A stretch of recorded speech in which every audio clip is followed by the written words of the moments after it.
If you think you could never be vegan, you're in the right place. If you think there's something big you'd really like to do, but it's probably too late, you're in the right place. My name is Michelle Olander, and I think there has never been a more important time to move in a vegan direction. So I'm here every week to cheer you on and offer you actionable tips and strategies and ideas as you veg your best. Episode 166, Vegan Baking with Ed and Natasha Tatton from Ed's Breads.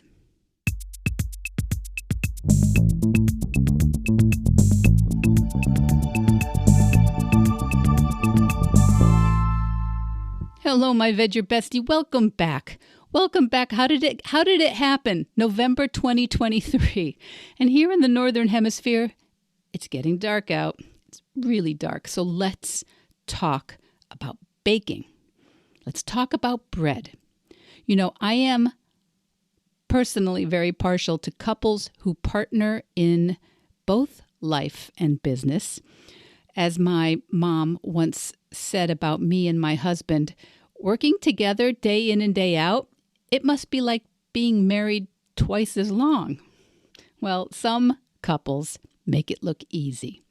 My guests this week, Ed and Natasha Tatton, are a beautiful couple who have a brand new, gorgeous cookbook out today, November 7th, BReD, the cookbook. And BReD is spelled B-R-E-D, referring to Ed's Breads, Ed and Natasha's vegan bakery in Whistler, British Columbia. And that's in Canada, if you're not familiar with that sporting capital. Yes, you heard me right. Ed's Breads is a vegan bakery. Unusual, right? Everything they make and serve is plant-based. Even the frosting, even the chocolate sprinkles, everything. So we talk today about vegan business, vegan recipes, their tips for the home baker of sourdough bread, and their individual and joint vegan journeys. You know, I have never had a guest on Veg Your Best yet who was born and raised vegan. Ed and Natasha Tatton are no exception. I think you're going to enjoy hearing what changed for them, what they learned, how they made being vegan, creating a plant-based business, how they made that work in spite of Ed's career in fine dining. Ed and Natasha have a strong commitment to showing vegan leadership in Whistler, as well as solving problems around waste and sustainability and the impact of plant-based foods on Ed's health personally. Lots and lots to discuss. So let's get started, and I'll catch you on the other side of the interview. Natasha Tatton, Ed Tatton from BReD in Whistler, British Columbia, Canada. Welcome to Veg Your Best. Thanks so much for having us. Hi, nice to chat today. Oh, it's a delight for me. You've got a lot to talk about, I know. So we're going to try and get right to it because you have so much to teach our audience, I think. But tell us first, what's BReD? BReD came about, my name's Ed, and so we decided to call the business, the bakery, BReD. Keep it really simple, B-R-E-D. So it's kind of, combination of my name and what our staple product is. We make organic sourdough bread, amongst a lot of other things now, cakes and cookies and cinnamon buns. We're 100% plant-based, so we use no animal products throughout the whole of the bakery, which is quite unusual in a bakery where, so much dairy and eggs are used. So we're relatively young. We've had the bakery since March 2019, and we're a force to be reckoned with. That's great. Well, you're also, when this episode airs, I believe, according to your publisher, that is the day that your book will drop or be available. And that book is also called, Natasha? BReD. BReD. So it's BReD the cookbook, and that is a collection of recipes of lots of sourdough breads that we've made at the bakery, and then also sweetbreads and small breads. There's things like burger buns and hot cross buns and cinnamon buns, donuts, and things we haven't made at the bakery before, like desserts and celebration cakes and that kind of thing. And there's also a chapter on zero waste. So we use like sourdough discard, or when you're boiling chickpeas, you can use the chickpeas for one dish and the aquafaba or bean liquid for other things. So we're quite interested in, quite passionate about avoiding food waste as much as possible. So we have a whole chapter dedicated to that, and also a chapter on dips and accompaniments to bread. So there's a whole lot of things in there. It's much more than just bread, and our bakery is much more than just bread as well. But it definitely started with bread, and started with Ed just making bread for our local community originally, and wasn't even a business really. It was just he liked making bread, and people would call it Ed's Bread, but he didn't really want to call the bakery Ed's Bread because it can kind of sound a little bit like tacky if people are like Luigi's Pizza, it's kind of, it can sound a little bit like, I don't know, having a name, the person's name with the product. So we decided just to go for bread, but spell it like Ed. So we dropped the A, BReD. Well, it's very catchy. And also on Instagram, you're Ed's Bread, right? Yeah, exactly. The original. There's a few imitators, but we are the original. So it's Eds_bread. So EDS_bread, BReD. And there it's like we share a lot with sort of tutorial style videos to help fellow bakers improve their sourdough, share processes and things that we've learned within vegan baking. And it's a real friendly place, to be honest. Like, a lot of social media can be quite negative, and thankfully, touch wood, we've been blessed that we don't get too many trolls, and it's quite a positive place where we're happy to message people if they have questions, and like I said, it's quite an open and sharing platform. Well, so tell me, I bet a lot of people are surprised to even think that bread isn't vegan to begin with. So what's in bread often that isn't vegan? Yeah, unfortunately, bread has changed a lot within the last 50 years. Pre sort of 1920s to 1940s, let's say, pretty much all bread was sourdough, and it was kept very simple, 3-4 ingredients. Flour, water, salt, and some sort of yeast, either natural.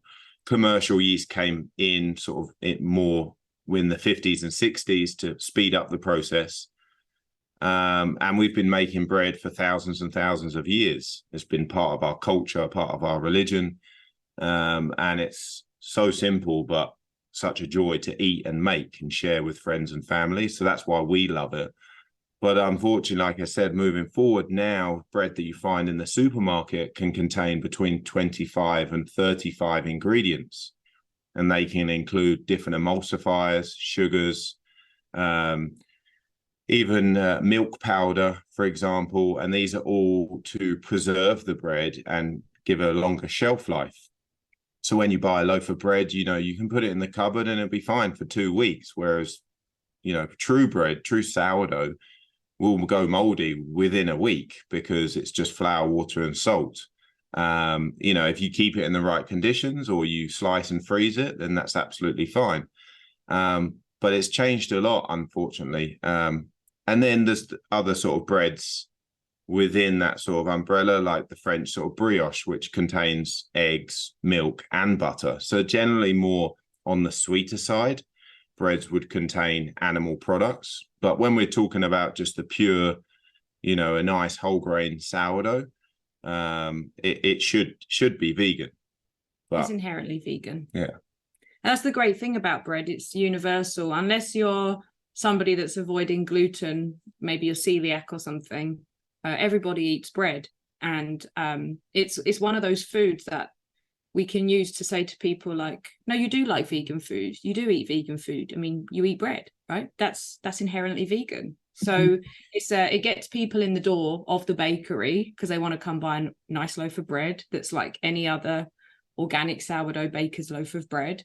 But then they go, oh, cinnamon bun, might get some of those as well. And they start to eat more. They've been introduced to more vegan baking from things that, as Ed was saying, might not be typically vegan in other places. So burger buns are often coated with like an egg wash, for example.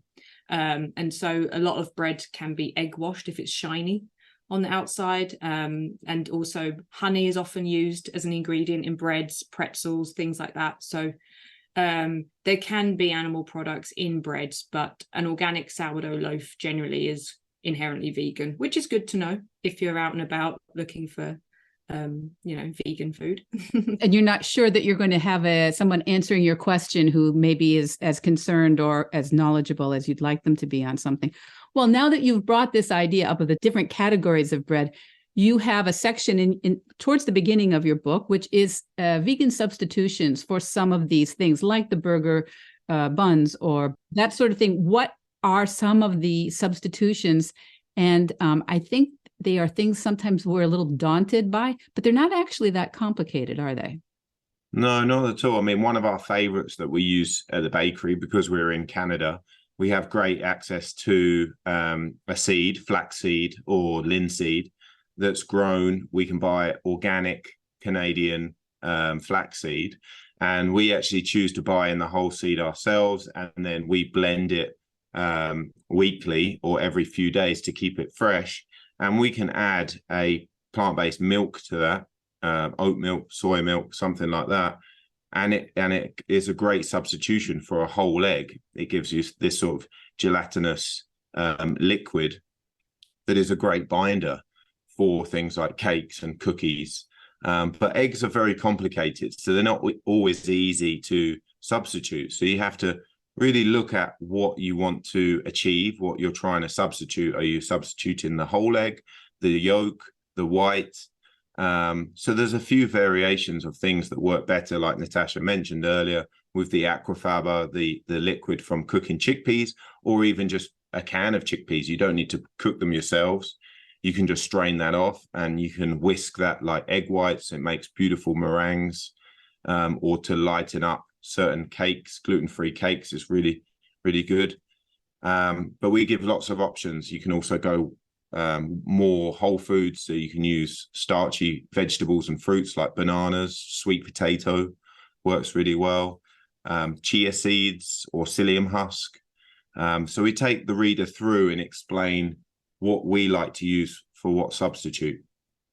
I think if the reader goes through and picks a few recipes with a few of these different options, they're going to it'll be like a cooking class to learn how to work with some of these different, because you've chosen what you think are the best substitutes for each of these recipes. I think it's going to be a wonderful opportunity. I'm not a big baker anymore, but I do know that virtually everyone started baking sourdough bread about 2 years ago. Yeah, they did. Yeah. And they've all given up now, and now they just come to us instead. Well, that's simpler, but they could also look at this book. They could also buy the book and watch your videos on Instagram. What is one thing we're all doing wrong when we're at home in our normal kitchens trying to make sourdough bread? I think a lot of people, and that's why it got so popular during the pandemic, is we had more time. Everyone had time to slow down, and that's what you need to do with sourdough. You can rush it. You can speed it up to a certain degree and use like slightly warmer water, things like that, and shorten the fermentation. But if you really put the time in, you'll be rewarded with amazing, tasty, nutritional bread. So I think that's why it got so popular then. I think a lot of people have stuck with it and maybe just make it once a week, make a few loaves, share it with a neighbor or some friends. But it's definitely given a lot of people an appreciation for what we do and what sourdough bakers do. And maybe they don't make bread anymore, or maybe they don't make it as often, but we definitely see more of an appreciation for our craft. And we just try and make it as best as we can. And with consistency, also temperature can play a huge role. So we live in the mountains, so we have a big variation of temperatures. In the winter, we get down to minus 20 degrees Celsius. And like today, it's in the mid 30s Celsius, and we can even go up to like 40 degrees Celsius. So it's a huge range of temperatures, and trying to make a consistent loaf all year round means that you might have to maybe invest in something like a proving box if you're a home baker. There's a company called BReD Taylor that do these like heated boxes. It kind of reminds me of what people keep reptiles in. It's kind of like a box with a heated bottom. I know it's kind of crazy, but the sourdough, we call it the sourdough house, and it goes for a little nap in its house sometimes. And the great thing is it keeps the starter at a consistent temperature. So that's really handy in the winter time if somebody lives in a colder part of the world. Many years ago, I played around with making my own starter, and that was quite successful, that part of it, but keeping it was not successful. I mean, I guess it was like keeping a dog or a cat or something. I mean, you can't just ignore it for a week, maybe. No, I mean, we wanted to make it as easy as possible with writing the book. We wanted to take people through step by step, not just how to grow a culture and a sourdough starter, but how to maintain it, like you said. So there's a few different variations of if you want to make bread once a week, every day, to help people, achieve the goal of making bread. And I think really the key is once you have the sourdough starter, and the culture is to make the same recipe, 10 times. Don't vary sort of, I want to start putting seeds or different flours in.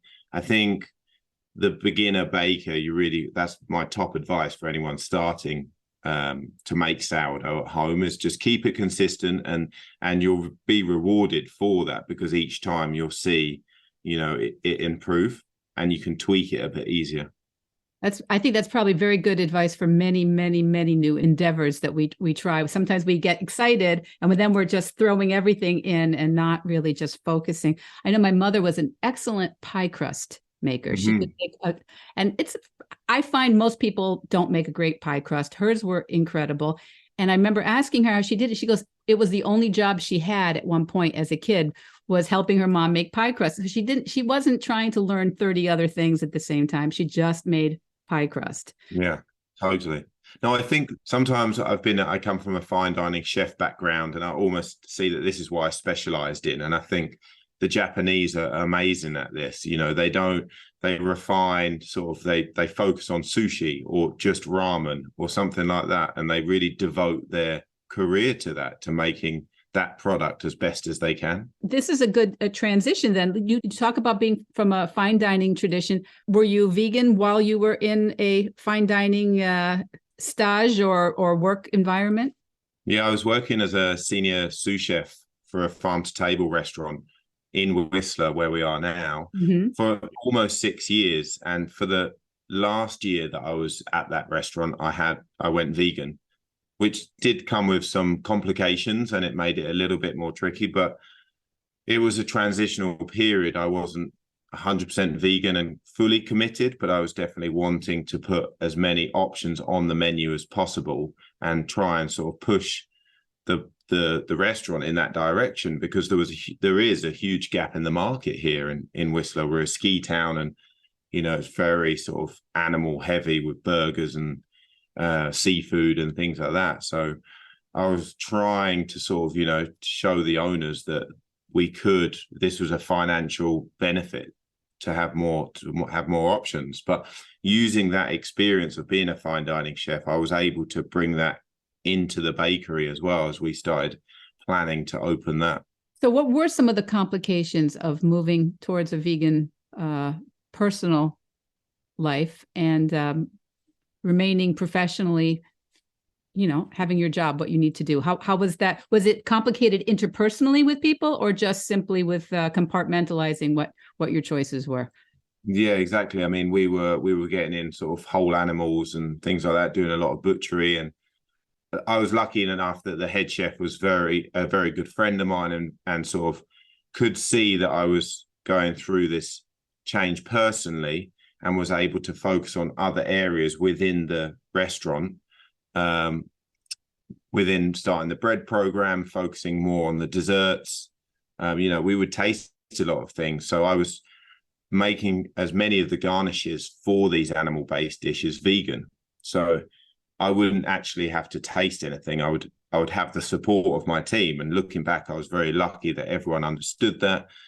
We would always have a vegan staff meal, for example.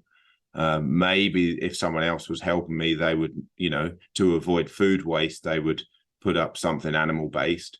But 80-90% of the meal that we would sit down and share would be vegan. So I was quite lucky in that they were very accepting and respectful with my choices. And Natasha, you've been vegetarian and vegan quite a while. Yes, I was vegetarian as a child. So from the age of 7, I was allowed to not eat meat anymore, which I'd always kind of rejected. But then when I met Ed, I definitely...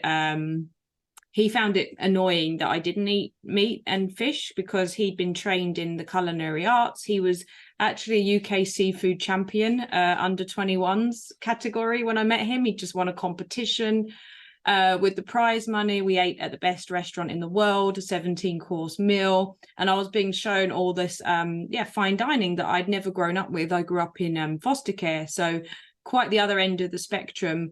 I'd grown up basically as an unhealthy vegetarian, eating something called a cheese and onion pasty most days, which is basically a pie with cheese and onion in it. So very little nutritional benefit to that.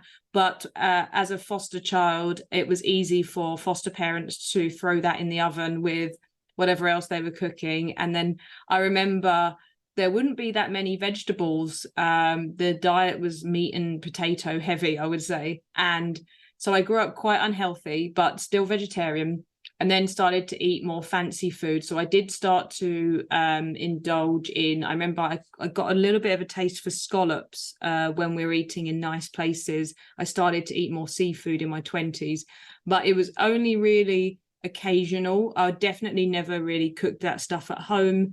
Still, we ate a vegetarian diet at home, and I would always choose a vegetarian option if I could when I went to a restaurant. I worked at the UK's best vegetarian restaurant in 2008, as decided by the Lonely Planet anyway, that used to be a big travel guide type thing.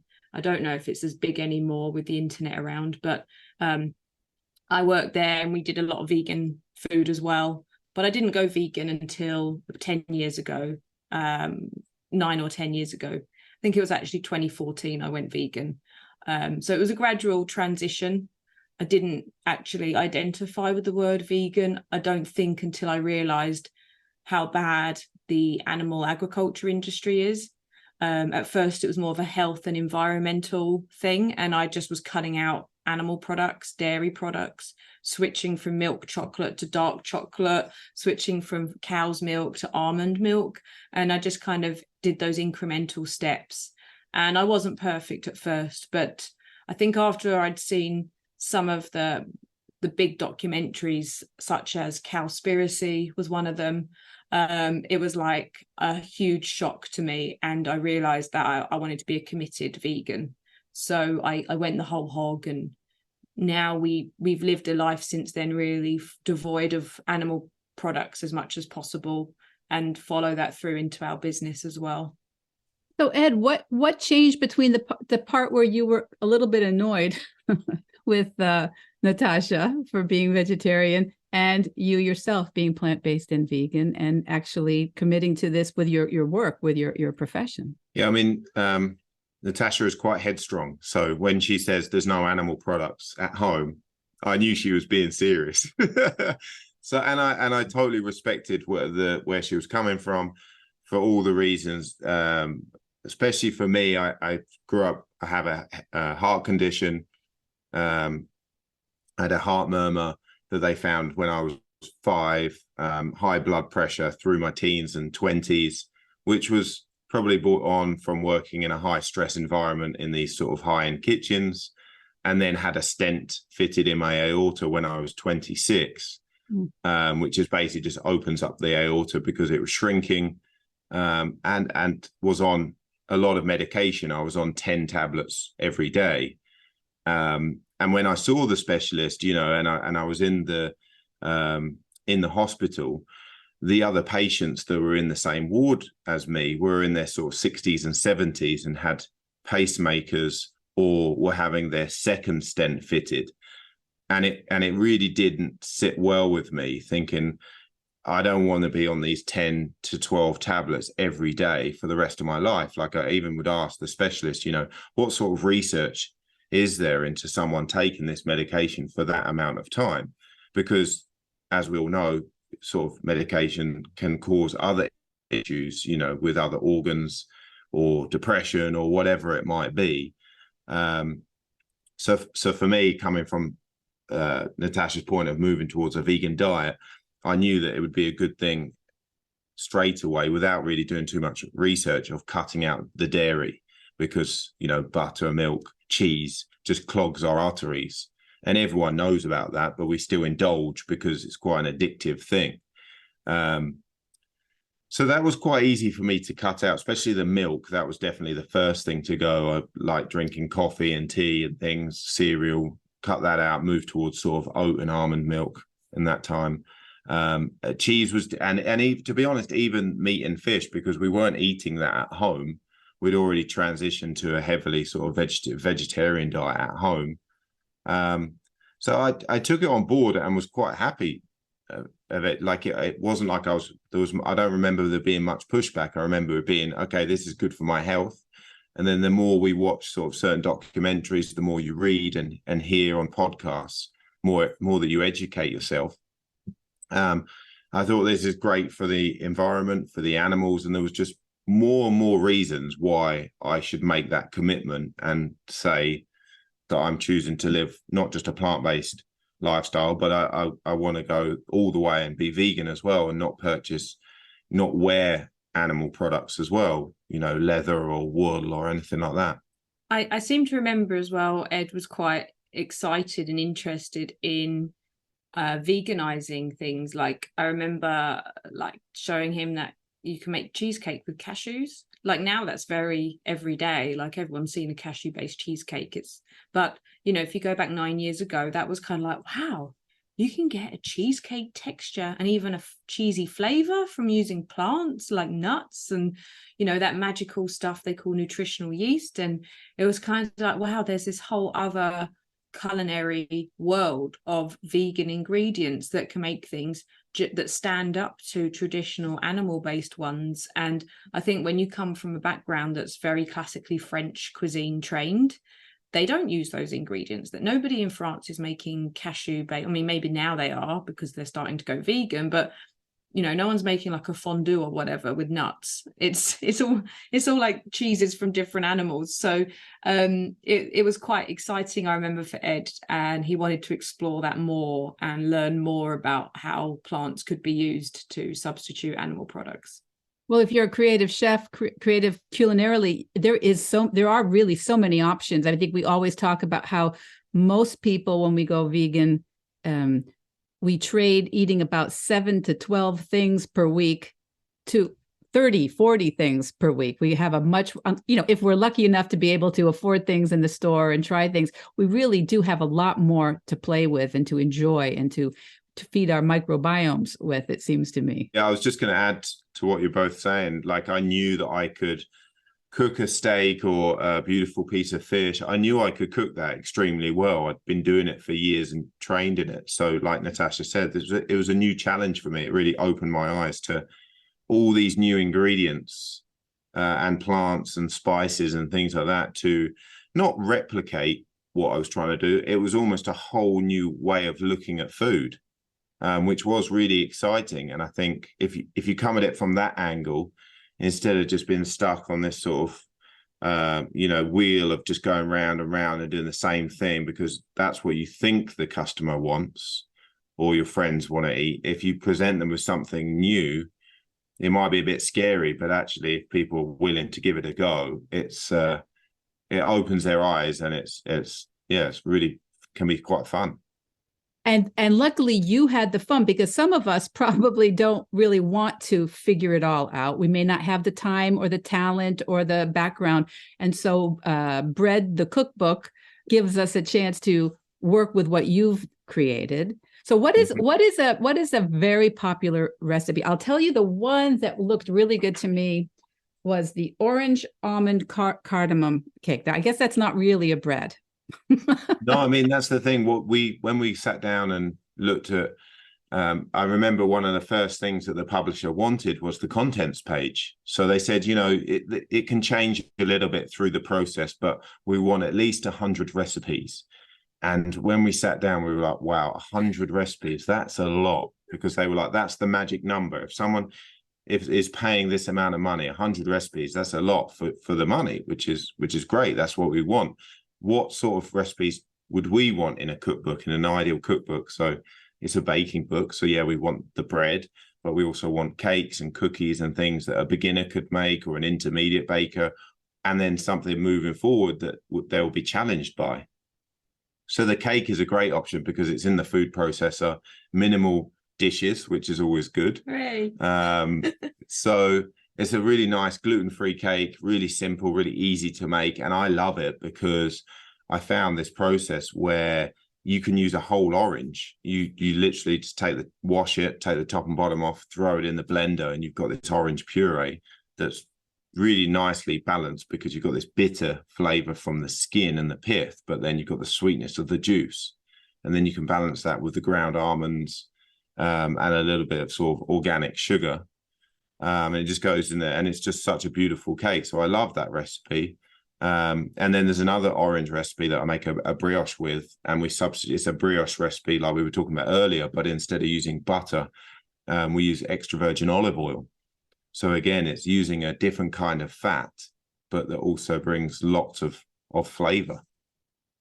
And I saw there are frostings with vegan cream cheese, and which I actually can't say I've noticed in the market, vegan cream cheese. So it's probably much more mainstream, and I just haven't even looked for it. But now I have a reason to look for it to make frosting. Yeah. Well, we got married in 2017. We had a big vegan wedding, and then we went on a road trip from Whistler to Banff, and we stopped off at a few places on the way, and we ended up in this town, I think it was Kelowna, and we were looking for a vegan cafe. I think at the time there was maybe one vegan cafe. Now it's a bit of a hotspot, like there's some really phenomenal vegan places there, but this was a few years ago. And they had bagels with vegan cream cheese from a brand called Tofuti. That was the first time we'd seen vegan cream cheese as well. And we were surprised because it kind of tasted just like that Philadelphia dairy stuff. So that was our first interaction with that brand. And then when we opened the bakery in 2019, we didn't have any cream cheese frosting because in Europe, they have, like in places like Sweden, they have cinnamon buns. They usually call them, or they have something similar called a cardamom knot, very similar to a cinnamon bun. Some of them have cinnamon, some of them have cardamom, some of them have a combo of both spices, but it's a sugary bun. And they never, ever put anything like cream cheese frosting on it. That is definitely a North American delicacy. And it's really funny in the bakery because when we get different customers from all over the world, as we're a tourist resort, if we have, let's say, a German person, we'll say to them, do you want cream cheese frosting? And they'll say, no, why would I do that? That their reaction is in disgust, actually. But then you get a Canadian or an American and you say, would you like any cream cheese frosting? Complete opposite reaction. They say, who the hell would say no to that? And you're like, well, actually, you'd be surprised. So we didn't have frosting in the beginning. We come from Britain originally, and it wasn't something that we really considered necessary. But then we very quickly got complaints that we didn't have frosting. So we went back to our Tofuti experience and how great that cream cheese was when we had that in Kelowna. So we decided, right, we can make a cream cheese frosting. And then rather than just smother every bun with it and offend all the Germans, we will make it an option. So we now use that frosting on our carrot cake as well. And some people say they love the carrot cake, but it's the frosting that makes it. So it seems to be a bit of a winner. And we just hired a new staff member, and she took home some frosting and just ate the frosting on its own. So it must be pretty good. I imagine it is. I imagine it is. Now, this reminds me because I'm married to a Canadian, and you and he do not have the same accents. So what got your accents to Canada? It's a classic Whistler story because we're a ski town. It's very transient. A lot of people will just come here for a winter season. And our idea was take a year out from work in the UK. We'd already done previously. We lived in Australia for a year and in New Zealand for a year because we were both lucky enough to have professions that we could travel. I was obviously a chef and Natasha was an English teacher. So we'd done a lot of traveling before. We'd been back in the UK for 5 years and we'd heard amazing things about Canada. So we thought we'd come to Whistler for 6 months and then we'd go to Montreal for 6 months because French-speaking part of Canada, lots of amazing restaurants there that I would be able to get even more experience and then potentially move back to the UK and open something ourselves. And we never thought that we would be here. We've been here for 10 years now. We're Canadian citizens, so we've got passports. So it doesn't look like we're going anywhere soon. But we love Whistler, BC.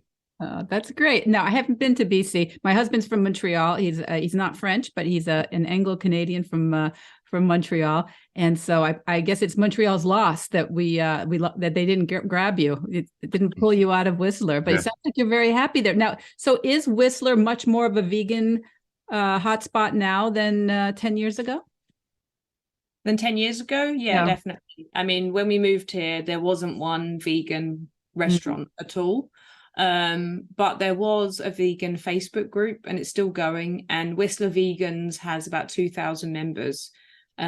What I would say about Whistler is it's a tourist machine in a way. So a lot of the restaurants here have quite generic menus and they have seasonal staff, so they need to have menus that are easy to roll out and train people on. So I totally understand that as a business owner with the staff challenges of people coming and going all the time. However, there are also lots of athletes here who are very health conscious, and we do have vegan skiers, vegan mountain bikers, and these people promote plant-based diets on their channels to people. They endorse plant-based products. One of them, Julia Murray, she has her own blog, Hooked on Plants. She's an Olympian skier. Her dad was an Olympian. Half the resort's named after him. Her mum was an Olympian ski ballet person. Like she is like the ultimate, ski family athlete. And she endorses lots of plant-based cuisine, is a big supporter of us. Her whole family are actually. And so we find that because it's an Olympic town, we had the 2010 Vancouver Olympics here, people are health conscious, people care about the environment because they want to play in the environment. So they understand some of the impacts of their diet on the planet. And we notice it especially here because we are in a wildfire zone in the summer and we're seeing our glaciers shrink phenomenally fast. And it's a worry for people on what the future of skiing is going to look like. So I think there are conscious people in BC who are kind of switched on to what we're doing here as a vegan business. And even if they don't all identify as vegan, I think they quite like supporting a vegan business and eating vegan products as well. Was it a worry for you to identify yourselves as a business that way in the beginning? Did you want to just maybe be vegan, be plant-based, but not mention it too much? Yeah, it was definitely a worry. When people would just naturally judge you straight away. So if we were like, how do we go about it? Because when the business started, it was very grassroots. I just rented the kitchen at the restaurant I worked at, and it was just sourdough. And it was the same sourdough loaf every week. And we just built that up. It was almost like running a little farmer's market stand. I was very lucky the restaurant allowed me to do that. And it was moving market research. So eventually the community were like, we want you to open up a bakery. We want to get this more often. I don't think we didn't really announce that we were vegan. So we still to this day, it says plant-based bakery on the front door when people come in. We definitely don't hide it, but our USP, I would say, is that we, firstly, that we make fresh bread that we don't bake throughout the night. So when you come to the bakery, most of the time you're going to get a warm loaf of bread, which is quite unusual. Everything's 100% plant-based, but not just that, we didn't want it to look like vegan baking. We wanted it to look just as good or better than other bakeries. So we're kind of going for that higher end, using organic, local products. And when we come up with an item for the menu, we're thinking about how it's going to present and serve, what the garnish is going to look like, all these sorts of things. We try and take everything. We really think about every step. So you don't regret it. It worked out. No, because we already had a reputation as, like, everyone knew Ed for making bread, and we had community buy-in. Like, they'd already had his bread.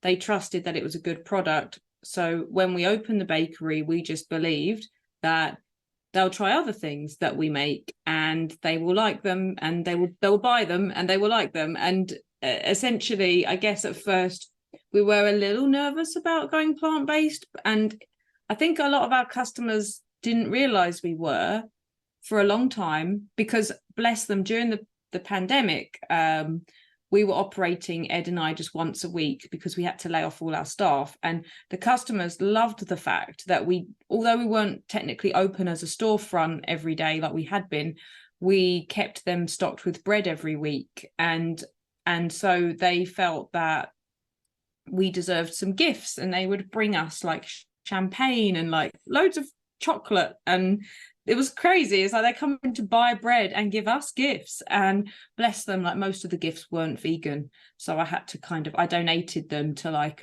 somebody was doing some sort of like quiz online or something and giving out prizes, and I was like just trying to get rid of these things. And it's hard when people do that, because you don't want to be ungrateful and make them feel bad, but it's like, we don't really want to eat anything that comes from an animal. So I figured, like, how have they been a customer of ours for this long and haven't realized that we're vegan? Yeah, Natasha, the penny just doesn't drop. People who know, I had dinner last night with someone who I've had dinner with consistently for years, and said to me, "You're vegan?"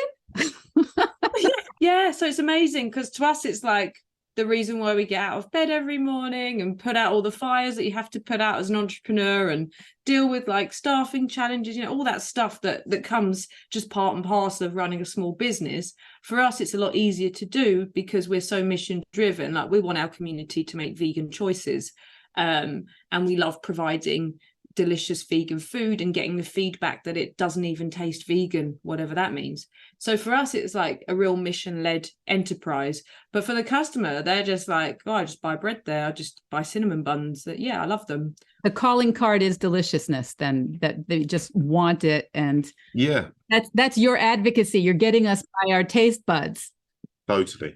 Yeah. I think if something tastes good, people generally don't care if it's vegan or not. If you can prove yourself, and time after time they build that trust. A customer came in the other day and she said she came in for the special and it had already sold out, and she was like, it just seems like whatever you guys make, people buy into it and they love it. And I think that is, like Natasha said, building trust within our community, that they know that we're there for them through a pandemic or day to day. We'll turn up and we'll try and always deliver the best baking that we can. Now, do you have any big goals? We're going to sell this book. People are going to be using your techniques in their home kitchens all over North America and perhaps the world. And they're all going to be grateful to you. They're all going to want to online order. Can we online order from you yet? Yeah, absolutely. You can just head to... Oh, not the products. Oh, are you talking about the products or the book? The product, your actual baking. Oh, well, the issue is, as Ed said, our USP is that it's still warm when you pick it up. And with shipping, Canada is such a huge country. And then if we're talking about the whole of North America, you have to get it through customs. So there's no guarantee that these products will stand up to shipping. So we're very, and also we'd have to charge extra for shipping. So the cost of a cinnamon bun to be shipped to Alberta, for example, or Oregon or somewhere, would be phenomenal. And then for it to arrive and be like half stale would be a tragedy. So we have decided that our products are not meant for being shipped, because we'd have to put preservatives in them, and we just don't really believe in that. And I feel like it's a destination bakery. You know, you have to come and see us, come on vacation. Whistler's a fantastic place to explore. We've got a North America premier ski resort. We have the biggest bike park in the world, excellent hiking. We've got black bears roaming all over the place. People love to who are friendly in the sense that they're not man-eating. So you can come and play golf, and there'll probably be a black bear in the distance that you can admire from the distance. And you know, the families love coming up here with the kids to see all the animals, and everybody has a great time when they come to Whistler. And bonus, there just happens to be a fantastic sourdough bakery that's vegan. So stop in, get fueled up, head out on your mountain expedition. Well, I think that's the perfect place to stop and let you go on to your next gig, because you must have to get up very early, right, for the bakery. What time? Yeah, pretty early. Generally, we get up. I've got an assistant baker who gets up earlier than me, but I normally work later. So normally about 5 a.m. both of us are up. Yeah. But then we don't walk back in the door till about 6 or 7 p.m. So is that nice? So it's just all doing its thing while you're it's long hours, 12-hour days. But you know, like Tash said earlier, when you're mission driven and you're passionate about what you do, that's what gets you up and out the door every day. Well, we will be sharing as much as we can when this episode goes out, right? I think it's November 7th. It's early November when your book is published, and we will be sharing as much as we can, and whatever you've got online we'll be linking to. And we wish you all the best. Natasha Tatton, Ed Tatton, thank you very much for sharing everything about BReD and BReD the cookbook. Thanks so much. Thank you. If anybody does want the book, then you can just head to our website, edsbred.com. That's edsbred.com, and you'll see BReD the cookbook there, and it will link you to Penguin's page, and it shows you can find your local bookstore. You can order it on like Amazon or Indigo or wherever you buy books. The book's available. BReD the cookbook. So what did you think of Natasha and Ed Tatton? First of all, I want to commend them for using only one microphone and never talking over each other. What a couple of pros. That's real teamwork. Usually I like to record everyone on a separate mic so that Charlie, my sound guy, can have a separate audio file for each person. But wow, they did it. And you know the expression, how you do anything is how you do everything? I get that sense from Natasha and Ed. Not only could they share that microphone so effectively and communicate so well, they show real respect and passion for their work and their mission. And I think the minute you look at their new book, BReD, BReD, the cookbook, you'll see how beautiful, how full of information it really is. So I would like to send a copy of BReD, the cookbook, to 5 people, any 5 people willing to write an honest review of this podcast, Veg Your Best, on Apple Podcasts. So please write your honest review, send me a screenshot of the review, email or Instagram DM me, and I have 5 copies I can send you if you're in North America. BReD, the cookbook. That's BReD, by Ed Tatton and Natasha Tatton. Now, as always, all the links will be in the show notes. And you know, we have spoken about the obstacle being the way over the years. I think Ed and Natasha are one more great example of how facing the obstacles actually helps you. Facing those obstacles actually help you become more yourself and help you create something truly special that only you can do. Now, maybe the magic you're seeking is hiding behind the work you've been avoiding. I know sometimes I think mine is. So thank you. Thank you to Ed and Natasha for making something that didn't exist And if you're in Whistler, in British Columbia, go visit them. Go visit Ed's Breads and tell them Michelle from Veg Your Best sent you. Okay, kids, wherever you are, until next week, veg your best. Veg Your Best podcast production, music, and editing by Charlie Weinshank. Thanks, Charlie. Before you go, it would mean so much to me and the Veg Your Best team if you would hit subscribe, leave us a 5-star review, or share with someone you think might be interested.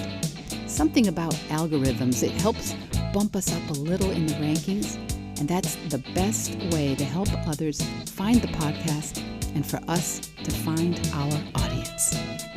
So, until next week, make it easy and veg your best.